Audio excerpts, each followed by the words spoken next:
All right. You fellas ready to do this? I'm ready. I'm ready. Man. I'm already ready. I'm one beer in. No, I'm kidding. Anchorage Community Connection. I'm your host, James Gaddis with James Gaddis Media Strategies. If you need some help chatting with the media, I can be your guide, your consultant, voiceover, on-air talent work as well, but enough about me. This is Anchorage Community Connection. We're going to connect you with a local business, that being Matanuska Brewing Company. We are on location today at their Anchorage Brew Pub location on C Street with co-owner, business manager, Matt Tomter. Matt, thanks for having us, man. Well, heck you. Hey, I was going to drink alone if you didn't show up. No, I was waiting for the official intros, but we'll cheers. Yeah, we'll it's 5 o'clock somewhere. Nobody needs to know what time we're recording this podcast That's right now. It's being done in the morning. It is done. It's before noon. Oh, gosh. Good beer.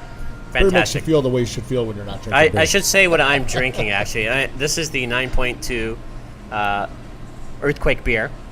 And I heard there's another beer in the brew. Well, in we've the works. talked about that. I mean, it's hard to, when you've got a 9.2 to come out with a 7.0. Yeah, it seems like it's a little backslide. I mean, 7.0 is pretty easy, I think. I'm sipping very slowly this morning the IPA. Which one is this? Long Track IPA. The It's Long our Track flagship IPA, and it's got on the can it has a snow machine on it. Long Track, real very Alaska nice. theme beer. Yeah, All it tastes right. delicious. What I think is interesting It's his creation. is the artwork that comes up on the cans. Yeah, you know what? I'll have somebody bring some cans up here because we spent a lot of time and money just really developing the brand and coming up with Alaskan-themed beers, and we're all about Alaska. Yeah, we'll do a little show and tell. Again, we're at the Anchorage Brew Pub location, but the beer actually made out in Palmer in the old Matt Made building. So they used to make milk bottles there, and now you're making beer. Right, from milk to beer, she's all grown up. The Matanuska Maid. That's what we like to say. But we're in the old we're in the old blow mold plant, and before that, it was the grain sales and location where they sold barley and things brought down from Delta. So it's been in the agriculture business forever. So I indulge in beer in terms of how it's made and the process that goes into it. I'm not very well educated, so I was reading up on your website, and the brew house is 40-barrel, 4-vessel system. What does that mean in simplest terms to folks listening at home? Well, hey, we were really proud about what we did. We had it built in Canby, Oregon by JB Northwest. So it's American made, American stainless steel. We're really big into that. The 4-vessel system, just you can people brew in a 2-vessel system or a 4-vessel system, and this just separates each different stage of the brew before it goes into fermentation. Okay. And allows you to just do a little bit cleaner job with each different stage. And the 40 barrels is about is about 80 kegs worth of beer at a time, but our fermenters are 120 barrel, and so you do 3 brews to fill up a fermenter, and so we can do about 240 kegs a day. It's a pretty good size amount of beer. I mean, if we keep drinking, we'll put a dent in it. Very minor dents. So how did this whole thing come together, and you end up, I should say, out in Palmer? How did this happen? Well, let's see. I had the Eagle River Ale House and the Palmer Ale House, and then I opened up the Anchorage Ale House at this location. And then Kevin and I had been talking about opening a brewery for years and years and years, and I had stumbled across the mayor of Palmer, Delana Johnson. Actually mentioned to her one day, saying, "Boy, we'd really like to put a brewery somewhere out here. We got any ideas?" And she said, "Well, follow me." And we walked out of the ale house, across the street, through an old fence and a bunch of trees, and there's this building that you couldn't even see anymore. And the door was unlocked, and we walked in. It was just brand new inside. It's been sitting there for 50 years, and it was in really good shape. So we went through that whole process, and that's where we ended up putting the brewery. I mean, Palmer was super great. They had to change the land use to industrial land. Yeah. And the whole Palmer community got behind it. It was just a big deal for us, and we just couldn't be happier. Correct me if I'm wrong, but I think in the initial stages, the idea was to make the beer and distribute the beer. And I remember you saying that we're not doing a brew pub type of thing. But now you have the location. Wow. How did that? Well, how it all works out is just the bottom line is you have to sell beer. Yeah. And As we grew into our brewery, got things open, we realized, boy, let's rebrand the restaurants. We didn't need to have one in Palmer, so we sold that, and then rebranded Eagle River and here, and now we sell just our beer, and it's just given us a bigger presence, but I think way more noticeability and Sure. and face time in front of the public, which is important when you're trying to develop a brand. I just love it. I mean, it's really allowed us to focus 100% on just one brand. And that's easy, considering we were doing way more than that before we made the change. Yeah, we're gonna touch on and dive into the beers. Not maybe every single one. I don't know. I don't think there's enough time. But this place is looking great. Thank you. Inside the brew pub, it's actually at times I'm doing my best to pay attention, but there's Super Bowl coverage up on the many screens. How has this been? When did this open? We opened July 17th. 17. So okay. A couple of years. Coming up on a couple of years, and we've done a lot of transition. I mean, taking this building, when I first opened, we didn't have as much money as we wanted to have to turn exactly what we wanted. But now we've come in and really rebranded it. It's got the look and color and everything that I wanted it to be. Now the stage, the sound system, we do live music events here. Got the Young Dubliners playing here in a few weeks. That'll be super fun. Well, I'm pretty excited about that. Nice. Yeah, and we've got all the local bands in here. So I mean, beer, food. We do sports on TV, so it's a little bit different than some of the other breweries do, and it just allows us to be our own unique brand and location. It's a cool atmosphere. So if you can't tell, we are up on the stage currently doing the podcast, and again, directly in front of me, there's the bar well across, and there's a couple. It almost looks like a couple dozen taps. So there's a lot of good stuff, and I always catch. This is my first time. I think this is my first time in here since you guys took over. But I know every time I drive down the street and I pass your sign, and I always remember the sign. The soup of the day is beer. It did say that. It did say that at one didn't have point. a soup. I like it. How many beers are on tap here? Right now I think we've got about 20, and those are all beers that we make at the brewery. It's going to increase. We just put in a small 5-barrel system with 10-barrel fermenters, so we can focus on making a whole bunch of different beers, primarily just for the brew pubs and for the tasting room in Palmer. Right. Okay. And I know in Alaska we have pretty much the largest per capita microbreweries of the nation. We're lucky. We're lucky people to be drinking local beers everywhere. Well, it's necessary. I mean, look where we live. We've got vitamin B makes it better, doesn't it? It warms the heart. What would make you unique in that perspective for a local brewery? Another microbrewery looking at Matanuska. What would you say would make you the most unique microbrewery here in the state of Alaska? You know what? Kevin Burton's been brewing beer in Alaska. I think he's the longest time constant commercial brewer in the state. Kevin's won probably more awards than any other brewer in the state. Okay. Brewing at Glacier Brew House for over 20 years. He spent some time in his early days at Midnight Sun, and he spent some time down south in California brewing there for a bit. He went to the Seabold Institute.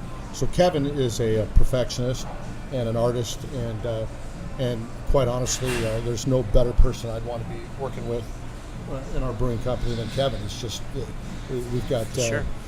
I just think we have the best beer possible, and every beer we make is balanced and delicious, and everything he's made so far out under the Matanuska label has been a home run. Right. What when it comes to making beer, again, the knowledge is limited. So what's a good success rate when you try something new? Is it like baseball? If you hit 300, you're having a great year in terms of the amount of tries that it takes to get the taste, to get what you're looking for. What's really crazy is we just this is crazy. So we opened up the brewery with 40-barrel capacity. Well, we opened up and we brew. We got to talk to this. We brew and can Glacier Brew House beer under an agreement with Glacier Brew House, and that allowed us to come into the market with a known brand. Nice. And which really helped us get the financing necessary to do what we did. And so we do Glacier Brew House beers in cans. They brew the beer and put it in kegs. But we work really closely with Drew over at Glacier Brew House and the ownership of Glacier Brew House to make sure the beers are exactly the same. And that partnership's working out really well. So we have those styles and we have the Matanuska styles. And to be able to come in and Kevin had been making those Glacier beers for 20 years. So we when we first opened, we started with those 4 core Glacier beers: the blonde, the imperial blonde, the IPA, and the raspberry wheat. and we got those in the cans and built up that market before we started brewing the Matanuskas, and then we got into the 4 Matanuskas. The first time we brewed all 4 of those Matanuska beers, the Long Track IPA we're drinking now, the Packraft Red IPA, which is another themed beer, got a Sky Cab Pale Ale, and then the Snowbike White, all Alaskan themed beers. Those the first time we made them was when he brewed them at 120 barrels, and they all came out home run beers. So, anyways. So would the number be 120? What's that? 120. That's the number. 120 barrels. Yeah, that's a big chunk of beer. So it is. And to brew those, and they came out perfect. We got them in the cans. We've been really successful, and that's Kevin and Woody out there doing their job. They are total professionals, and we couldn't have better people. How do you adjust to demand in terms of the types of beer that you craft, say, at any given time? I understand there are seasonal beers, but is there one that's doing well over, say, another right now? Well, I mean, you're going to always have some beers that sell better than other beers. Of course, the IPAs are always top sellers. The Magnitude 9.2 right here is huge. We have a blueberry beer. The blueberry beer was invented by Kevin at Glacier Brew House, and they made it only for the ale houses, starting when we were in Nome in 2005. Wow! And so that beer we've been selling for years, and we finally put that into massive production and put it in. We have it; it's out in cans now also, and that's just taken off. It's crazy taking off. So we don't have a beer yet that isn't selling above what we had hoped it would sell at, based on our projections. So things are going really well. All right. So people listening, we like to impress on people to shop local, right? And this is, I'm sure, more than just a business for you. It's your livelihood. You've got a commitment to this community. You've got a commitment to this state. So tell folks at home just a little bit just about you. Help them get to know you. Okay, children, turn down the volume. No, we, as far as the business goes, we've really refined some stuff. All our burgers sold at the brew pubs, they're actually ground beef that's raised in the valley. Wow. That's raised, being fed the spent grain from our brewing process. Wow. And so it's like full circle. Yeah. Kuma Matata kind of stuff. Uh-huh. That doesn't really mean anything, but we've all seen the movie. So it means no worries. Yeah, no worries. For the rest of your days. That's right. So let's eat a burger and drink a beer. But it's all made here in Alaska. And so whether it's wild Alaskan seafood that we're selling, or which we have in all our pubs, or beer that we make here locally, we try to do everything we can locally. Vegetables and things raised locally, super important to what we do. And that just helps more people here do better. Wow. So have you quoted as saying something along the lines of that, in terms of once this, business was getting started, that you want to grow as large as possible while maintaining that craft level of beer. Is there a time when you get too big to where people don't consider you craft beer anymore? I think there's a danger to that. You got to be super cognizant of that. I think so. There's the official definitions of a brewery. There's a craft brewery, which brews beer up to about 15,000 barrels a year, and then from 15,000 up to 50,000, I believe that's a regional brewery. And then there's a major brewery, which would be over 50,000 barrels a year. So Gotcha. Alaska Brewing Company is a major brewery, only one in the state. There's everybody else. I don't think anybody else has reached even a regional status yet. To brew 15,000 barrels of beer, it's a lot of work. It's a lot of product, and it just takes some time. So, but yeah. So you want to kind of balance that. That's why we just put a smaller brewing system in, so that we can continue to do really eclectic stuff. I mean, Kevin's won tons of awards for barley wine. The barley wine thing they do, the 12 days of barley wine at Glacier Brew House. I mean, that's just a cool event. And that's all Kevin's years and years and years of making barley wines. And we're going to do all that stuff out at the brewery also. But it takes having a smaller system, because those aren't giant selling beers. Those are eclectic, more personal beers that you want to have in smaller quantities. So craft beer, as we touched on, big here in Alaska. A lot of breweries. How do you move forward and try to set yourself apart from everybody else? Is it really just making good beer? Isn't that just a total American question to have? I mean, this is why I love beer in America, and that is, if you go to Great Britain, Great Britain has some pretty interesting beers, right? But they've been making it the same way for thousands of years. You go to and Belgium and Germany, make fantastic beers, right? Mostly wheat beers and pilsners. You know, they're good, but they've been making them the same way for thousands of years. You come to America, and every single week you see a beer come out, and you're going, boy, man, that guy came up with something different. How are we gonna what are we going to do about that, you know? Yep. And so we're all friendly competitors, all the brewers, and we all know each other, and people are we see each other all at the same beer festivals, and It's so funny we're always working. We all like each other. We're always working to top the next guy. That's which funny. is super cool. Funny that you mention that, because Germany has a law on what the ingredients are to a good beer there. Like, it's a law. Yeah, isn't that like, awesome that we won World War II and we don't have to deal with those guys? Right. Like, yeah, thank goodness. I mean, really, there's a law America. for how your traditional German beer should be made. Right. We don't have and those so, laws. Yeah, we don't have those laws. In goodness. America, it's a free for all. It's make a beer any way you want, and I think we have the best beer on the planet. I think America has the best beer on the planet right now. You can go in any city in any state now and sample local products, and it's just changed our whole way of vacationing, doesn't it? I go on trips now, and I schedule it. I go to 4 or 5 different breweries and try beers at those spots. Right? We have people coming to Alaska that do the same thing. They do their trip in Alaska based on going and visiting all these breweries. Yeah, you're trying to seek out the most unique and different brews. I had a jalapeno beer at Waikiki Brewing Company while we were on vacation, but we kind of searched that out. Who's got something new and who's got something different? Let's try something different. You know, let's check Yelp or whatever it might be, and interesting. Let's try it out. That's what's great. You know, you find stuff you like, you find stuff you don't like, but you go out there and I mean, just in the IPA, there's so many different styles of IPA now. IPA used to be a style. Now there's massive varieties of different types of IPA. So it's just getting, you know, more fine-tuned and more fine-tuned and more unique, and that's super cool, and it just makes the beer experience even better. And something you mentioned in the industry is that beer makes people feel like they should feel when they aren't drinking beer. Absolutely. What does that mean to you? Well, I'm kind of joking, but I mean, at the same time, you know, beer, after you have a beer and you're hanging out with friends, I mean, it tends to not feel good at the end of the day. You know, you just got done working all day, and you have that beer and that feeling you get from the first beer. My God, if you felt like that all day, you probably wouldn't have even gone out. Oh, man. Yeah, there's something to be said for a nice cold beer after a long day of work. Well, like I think we've said this. I say this all the time. Before one? The world's problems aren't settled over a glass of Chardonnay. No. This is true. No.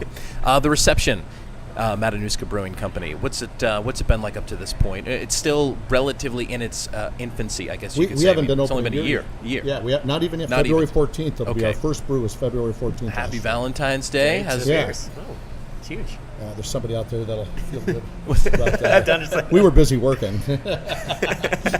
No, I don't know. You know, we just couldn't be happier. We've got we've just seen a tremendous amount of growth. We're distributed by Cannell Distributors, and they've just done a fantastic job. And we're in every store in the state, and we couldn't have better distribution. We are just in a really great spot. You know, we've got the capacity so we can brew and not run out of beer, so we can build up and make sure that everybody's got enough beer for the summer. We're just doing great. Right. We're beyond expectations, and although we have a lot of growth to do, we think that we're right where we're supposed to be right now. I like it. So getting back to Palmer, where you're again making the beer. Is there currently a tasting room, or that's something that I've heard you want to get going? No, there's a little tasting room there. Okay. It's just in this little corner of the building. You can come in there and sample all the beers and, you know, buy hats and shirts and stuff like that. And we have an outside area in the summertime. But on the campus there, we've got a silo and a grain elevator. Mm-hmm. And the grain elevator, I mean, the way the structure is built, it was all built back in the late 30s. And so the grain elevator is 80 feet tall, and the silo's about 70 feet tall. The silo is actually built out of former rings that were used to pour the bunkers on Fort Rich. Wow! Back when they put the bunkers in I guess the 40s, and so somebody at USDA, I don't know, we don't know, got a hold of those things and stacked them on top of each other and welded them together and turned into a silo. So yeah, we have a plan to repurpose the silo and the grain elevator and turn those into a tasting room with probably some food service in there and make it a real destination. It's going to be super unique, and surrounding that whole area is just nothing but you look out at the Chugach Mountains all the way from Pioneer Peak around, all the way to the Talkeetnas, and the views up there would just be spectacular. So that's probably coming sooner than later. An opportunity to make this quite the experience. And then you get, you have that benefit of having both. You have these multiple Oh, then we're everywhere. locations. Our goal is just, we want to sell beer. That's when you open up a business. We're passionate about beer. We enjoy the heck out of what we do, but at the same time, it's a business, and we need to grow each year and increase our brand presence and do what businesses do, thrive, right? Yeah. Mm-hmm. We're trying to do that. What does a glass go for on average these days? You're when paying I go about $17 for that glass. 17 and change. It's funny honestly, if I'm getting a local beer, I don't even typically look. I just order. You know what? All our beers that are under, we typically at our places, if we're at or around 7% alcohol, we sell those beers for $6 a pint. And we have various different sizes of beers. We have Texas size that comes in a 10-ounce. Oh, glass. I see those. Yeah, they're a little boot. Those don't stay cold all the way through, do they? Really? No, Yeah, I'm it's just kidding. really. We don't really have them. Oh. I'm just joking. You saw the Yes. Mega Steins. Right, I right. know people like the Mega Stein. Yeah, it's 34 ounces interesting. of beer. Can't go wrong there. Yeah. But some of the more higher alcohol beers and the beers that cost tremendous amounts more to make, those beers sell for more than $6 a pint. So it just varies. I like it. We try to we always work really hard to try to keep it as cost effective as possible, because God knows maybe the city would want to put an alcohol tax on beer, and then what would we do? Oh, funny you bring that up. Was about to mention things going well. Is there anything at the moment that you think could derail business, or that you're unhappy with it at the moment? Oh well, we can. I hate to complain. I'm not a complainer. I'm a uniter, not a divider. I'm a promoter, not a But yeah, we've got an administration in the city right now that wants to tax alcohol, to add a tax to alcohol, to assist in this homeless problem that we have, which we all agree is a major problem. Sure. We have all sorts of issues there, and we're right in the middle of it here in Midtown. We deal with it every day. We don't deal with it in Eagle River very often, and in Palmer it's pretty much, from what I see as a business owner, non-existent. But here in Anchorage it's terrible, and there's a lot of things that need to be done. But I think the administration, Mayor Berkowitz, is interested in putting a 5% sales tax on beer. And what's crazy about it is we're already the highest tax, or the second highest taxed state on alcohol in the entire nation. And so there's $40 million a year being collected right now on an excise tax that's collected at the distributor level, and or at the manufacturer level. It's paid to the state, and just because our current city administration and the state government can't figure out how to share that resource properly, Mayor Berkowitz wants to put an additional tax on alcohol for those of us working, living, and being in business here in Anchorage, which is just, all they got to do is go do the hard work to get that money that they're already getting, get that redistributed, and they could probably get a substantial amount of it to help the population. But they're choosing to take a faster, easier route, which is not why I think they should be in office. They should take what's best for Alaskans. We don't need any more taxes. Okay, and speaking about spending money, we have to have a little segment for our sponsors. So our sponsors right now are Upper One Studios, who graciously let them use their facilities for our initial first 3 podcasts. We have James Gaddis, and he will speak about himself right now. Okay. Whenever you're ready, James. Oh, just go? Yeah, just go. Go ahead. Did you just do upper one? Yeah, it's just did done? upper I don't one. need That's to do done. it? You don't need to do it. Go ahead. We'd want to give them double the exposure? Oh, if you want. You Oh, can. yeah. Oh, okay. I don't know. The upper one just speaks like.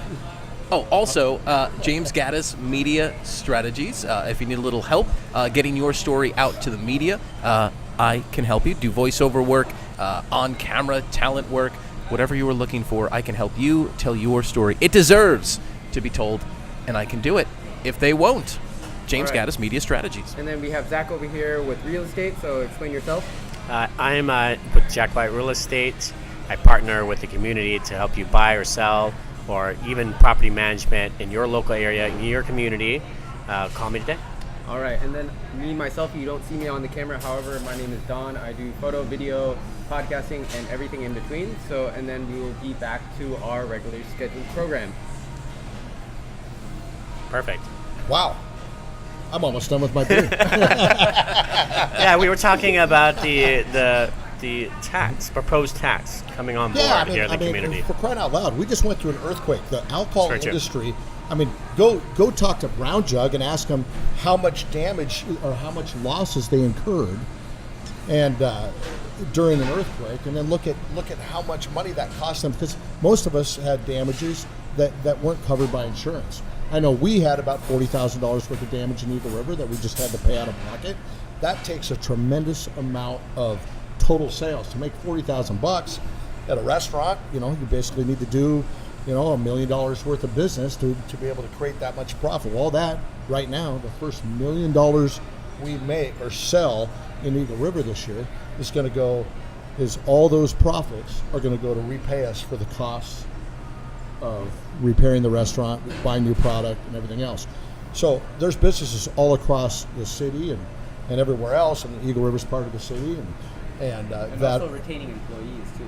Well, right, yeah, we want to retain employees. I mean, all of that. I mean, it's just, my God, let's just throw a tax on an industry that just got hammered in an earthquake, and then second, just the mere fact that we've been in kind of a recession. It's been slow going. We're not booming right now. We're getting by. We're making it happen. We can see some better growth soon, we hope. It's on the horizon. It's looking like there's some potential there, and that's exciting. But a new tax at this time, for crying out loud, when we already have the money, to me, is crazy. There's already $40 million being collected in an excise tax that's available there to help fight the same problem we're dealing with. So, Do you feel like you're being unfairly targeted because of that connection to that alcohol and alcoholism? I think it's just an easy target. I think these guys, the folks on the assembly and the mayor's administration think it's an easy push. Well, let's tax alcohol, and we can probably get away with that. They're certainly not going for a citywide sales tax, right? Right. Because they know that Very wouldn't sure. pass, So they're afraid to do a citywide sales tax, which they could do at maybe 1%, and pay for it. But Right. in the end, none of that should matter, because if they want to look at just the alcohol industry, there's $40 million a year being taxed. That should be, if they do the hard work, make those funds available to assist in the problems we have here in Anchorage. Thinking it's a community issue, so maybe Sure. spread the.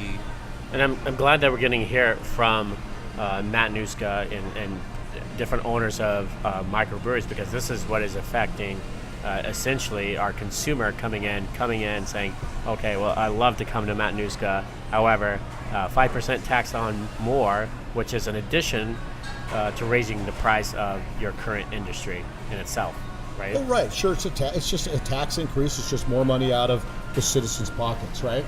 And sure, it's gonna reflect on tourism dollars. More tourism dollars would be captured by the city, but I'm just completely. I think taxation should be the last resort, and I think that the hard work that the administration should do is to work really closely with the state and figure out how to use those funds that are already being collected. And they claim, that's too difficult. We can't make any progress there. Well, obviously they haven't spent enough time and energy on that, because it's unacceptable to sit there and slap a new tax on the citizens of Anchorage who work hard, who go to work, who go out after dinner and have a beer, and they're supposed to now fund a problem that they're not creating. And so I think the city needs to take a different approach.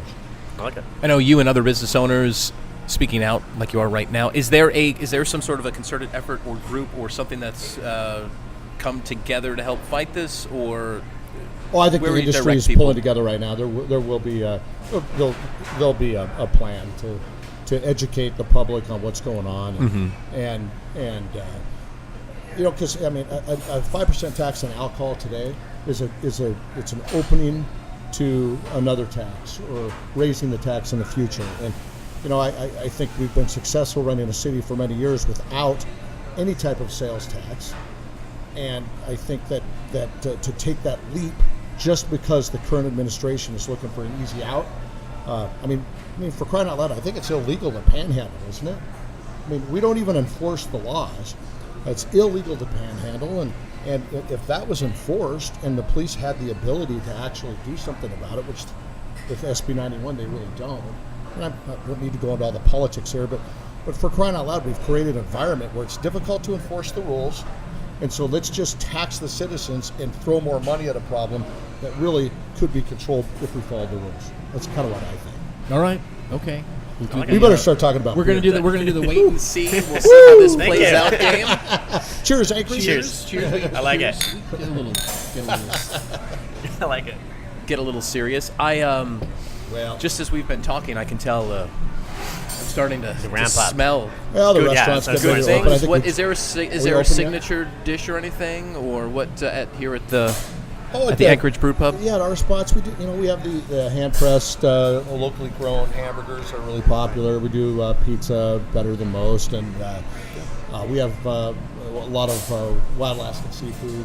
From halibut tacos and beer battered cod or beer battered halibut. What I do want to bring up is that the connection here is, and I've been here so many times on a Thursday or Friday, and you got Ken Peltier Band, you got some, there's some very local artists and community leadership that might come here just to see what's in and around the communities. So this is a great like spot beer, for it. live music brings people together. Oh, that's great. So, the Yeah. whole reason to be in this business, other than to pay your mortgage, right? Yeah. Is to have a good time.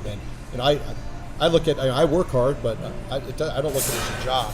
Sure. Bringing in the live music, me and Ken Peltier go way back. We've been friends for a long time. Having him and bringing in, it's great to see the different genres of people that show up. Absolutely. And this town we have has a giant country following, and it's a whole different crowd that comes in for them than comes in for, say, maybe Nervous Rex or Which they I did Like the- Robots or Yeah. all these other bands who are all made up of local musicians. So we have a cool music scene in Anchorage that really needs to be developed and let it grow, because I think music's kind of the soul of our community, along with a good beer, and we want our community to thrive in those respects. Yeah, and lots of screens. I know it sounds simple, but you know what? With more and more people cutting cords, I was just looking this morning for how can I watch the Super Bowl, because I don't have cable anymore.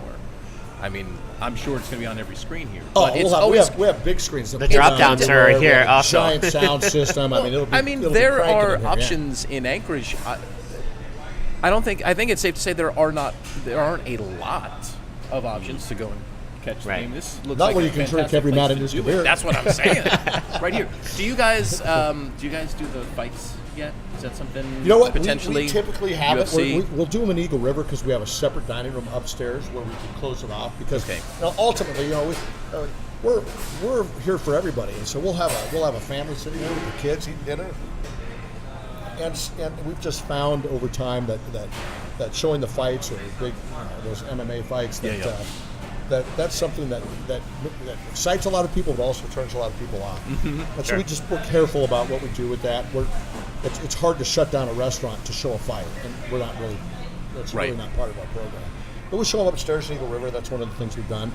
And, and I've been there in the Eagle River location, and best brunch I probably had in Eagle River. Yeah? Right there. Well, that's Do you recall what you had?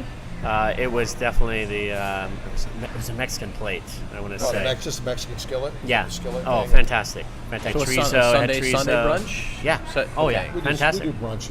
A little brunch operation if you're in Eagle River. Brunch is one of those things that people will You can drink a seek beer out. and nobody So will now, judge. No mimosas or Nobody will judge. Yeah, Beer and mimosas, breakfast. beers, cocktails, we do it all. Okay. Interesting enough, you were a former commercial Alaska bush pilot. Yeah, well, that's Interesting. That's how I got here. So I got out of college, and I was during college I was bartending at Stanley and Seaforts in Tacoma. No way. Okay. And I transferred when I got done with school. I had all my pilot ratings. Mm-hmm. I transferred to Simon's as a bartender, and I bartended at Simon's in '90 and '91 for 2 years. And I bartended with Will Warren. He's the Glacier Brew House GM. He's been there for 20 plus years. Gotcha. And so it's fun to a lot of the people I worked with there were people that now own restaurants in town. Alex at Hot Quarter Grill worked there. He was one of the cooks at Simon's back then. And so all of us kind of go back and have had some history together. But yeah, so I did that for a bit, and then finally got a job flying out in Kotzebue, and lived in Kotz and Barrow and Nome. Spent lots of time out there, I love that part of Alaska. Another more stat, people need to go see sure. it because it's really important. That part of Alaska is super important.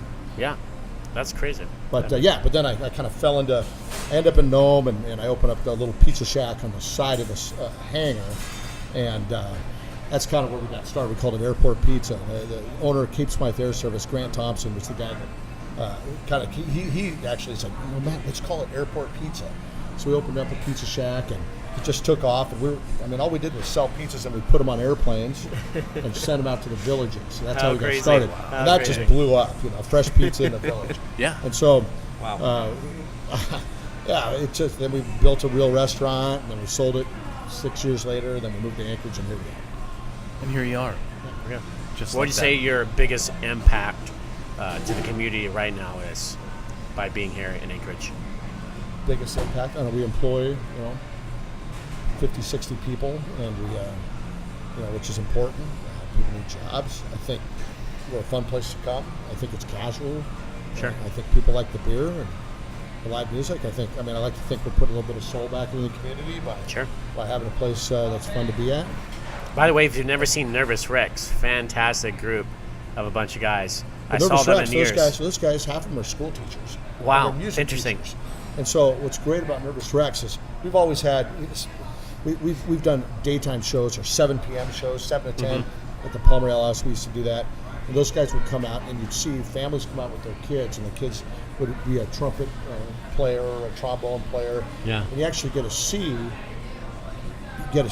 those instruments being played in a really cool way by guys that are really good at it. Nervous Rex is ska music. So, anyways, I love all that. I just think it's a huge benefit to. People get to go dance and party and have fun, but you also get to see, hey, you know what? My mom made me take up the trombone, but there might actually be a cool way to play it later when Absolutely. I get older. Right? Right. Interesting. I like it. All right. Anything before we wrap it up? Currently, anything special on tap? Anything Is there brewing? anything seasonal or upcoming? Right now we have a pretty significant group of beers, about 5 IPAs. Got a Scotch ale up there, a new porter that just came out, deep powder porter. There's and there's a bunch more coming right now. So there's 18 beers up there. I don't have a list. There's a lot of beers, and they're all pretty good. All right, cool. Many good The beers. Midtown location, Anchorage. 2830 C Street. We're right next to Arby's and GCI in the same parking lot. And for all those that are listening abroad, worldwide, this is Anchorage, Alaska, by the way. Not Yeah. Anchorage, Kentucky. Anchorage Community Connection. Where can we learn more? We head on over. You guys are on Facebook. Oh, we're on You got the Facebook. website. Each location has a website. Matanuska Brewing, Anchorage.com, or Matanuska Brewing, EagleRiver.com, or MatanuskaBrewing.com for the brewery. Outstanding. Yeah, our menus are on there. And, I don't know. Facebook shows all our bands and things like that coming up. Come down, check it out, drink some beers. All right. Matt Tomter, co-owner, business manager, Matanuska Brewing Company. We're hanging out with him today at the Anchorage Brew Pub location on C Street. Yeah, this is Anchorage Community Connection. I'm James Gaddis. That's Zach Sisson, Matt Tomter. Thank you once again. We'll give one last cheers. Cheers. I like it. So it's continued success and community connection. Thank you very much. Absolutely. Thanks And so much. Anchorage Community Connection, you can listen on Spotify, iTunes. Look for it on Facebook, the Anchorage Chamber of Commerce. That's so right. go to Anchorage Chamber of Commerce on Facebook. Yep. You can find it there. And then, if you want a podcast of your own, touch base with Zach. Yeah. Touch base with the chamber, Yeah, absolutely. and we'll do it. Talk to the community leaders and fantastic stuff that we do every month. Okay? So great. Thank you, Matt Tomter, for coming on the show. Guys, thanks a lot. It was Go do easy. taxes, people. Go do it. Say it. Go do it. Get that return, and then head on over to Matanuska Brewing Company. Right? Okay. Thanks a lot. Thanks,